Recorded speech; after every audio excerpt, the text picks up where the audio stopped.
on Music City tonight with Crook Chase, visiting with our first guest, Joe Diffie, who opened the show with Third Rock from the Sun, which is a title cut from his latest album. It's a very hot single, and I guess a lot of people are curious as to whether you planned the release of this single around all this hoopla, celebrating the 25th anniversary of the lunar landing and all that sort of thing. Yeah. I'm not smart enough to do that, Charlie. Well, it just worked out that way. Did it really? Yeah, it just worked out that way, and I think that some of the folks at the label kind of saw it and said, well, let's just try to get these two together, and it worked out good. Well, did NASA pick up on this? NASA was great. I got to go down to Houston, down at the Johnson Space Center down there, and yeah, they were into it, man. I met a bunch of astronauts and got to meet the director of the Space Center and the head of Rockwell International, and just had a great time. Did they put you in some of those simulators where you feel like you're on the moon, or you feel like you're on I didn't do that. We took a brief tour, you know, and saw the. If anybody. You ought to go down there. I mean, it's absolutely incredible. This is Houston, right? This is Houston, yeah. And I'm sure the other ones in Huntsville and the other places are just as good, but this was awesome. You go in there and they got these huge mock-ups of the space shuttles in there, and just the size of them is just incredible.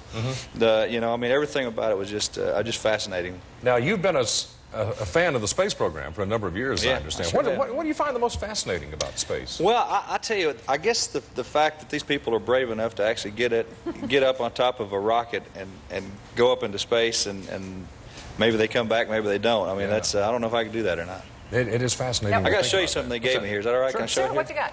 This is a plaque that was signed by Buzz Aldrin, which was one of the astronauts on the original moonwalk. He was the second man on the moon. The second man on the moon.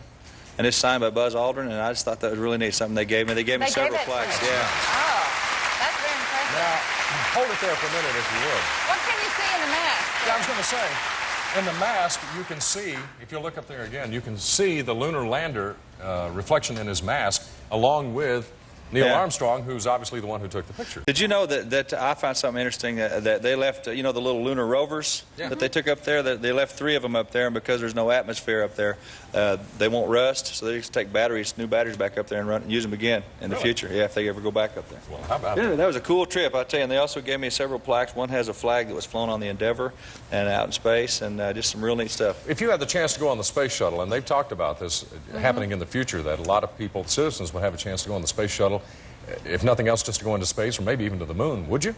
I don't know.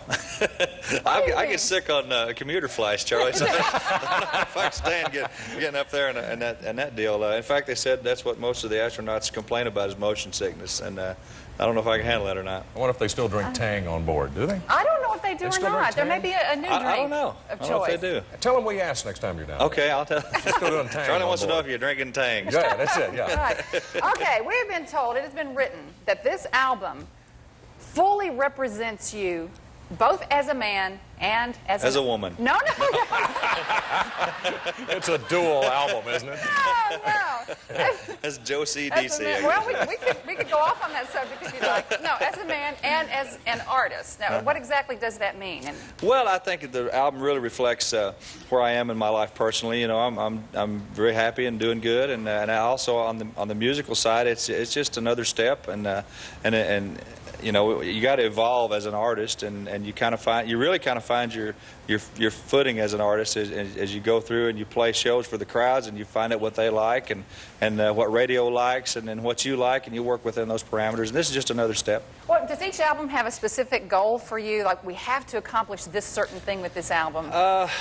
Well, I mean, you think about those kind of things, but it's not like a major thing. Basically, what you do when you do an album, you just try to find 10 or 11 songs that you like singing and are fun to do, or great songs, and hopefully they all blend together. You know, the thing that's interesting about this album is that you're an accomplished songwriter in this town, yet out of all the songs on the album, only one's yours. Yeah. And it's a tender song called Cows Come Home. The Cows Came Home, yeah. Cows Came Home.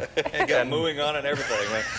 We got a little out there. Who did the mooing? Well, actually, me and my producer and a couple of people actually got out in the studio and mooed.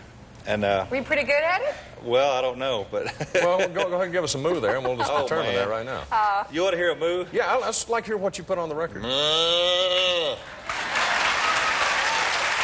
is good. That's pretty authentic. Where did you learn to do that so well? Just a minute. I think we have the folks from CMT on the line wanting you to come over and do that as an ID for them. You know? Where did you learn to do that so well, Joe? Well, I was raised on a farm, I guess. So that's what it is. As close as I come to it there, though. Accompanying, that's hard to say, accompanying the album. Coming along with. Coming along, putting there close with the album. Great T-shirt. Look at this.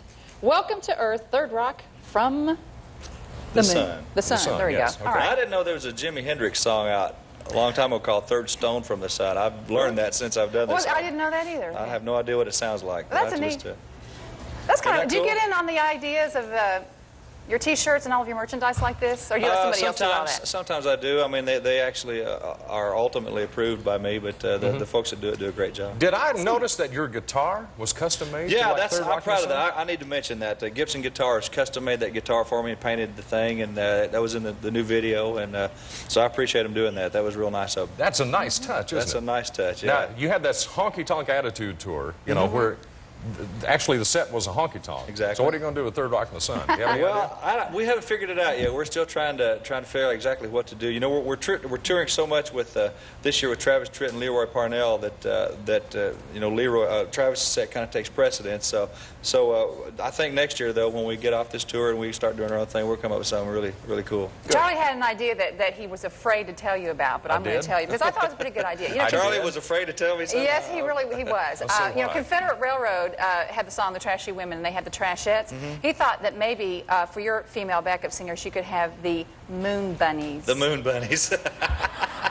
Only if you'll be one, Lorianne. Oh, I don't know about that. The Moon Bunny. The Moon Bunnies? The Moon Bunnies. How about the Space Cadets? You know. That's my band. No, oh, that's a band. I'm sorry. Didn't mean to, you know, detract from them there. Well, anyway, this song and album was very hot for Joe Diffie. He's got another song from the album coming up later in the show. Hope you'll stick around. Joe Diffie's here and much more on the way on Music City tonight. Here's where you can catch Joe Diffie in concert. Stay tuned. Farland Husky sings for us next on Music City Tonight with Crook Chase.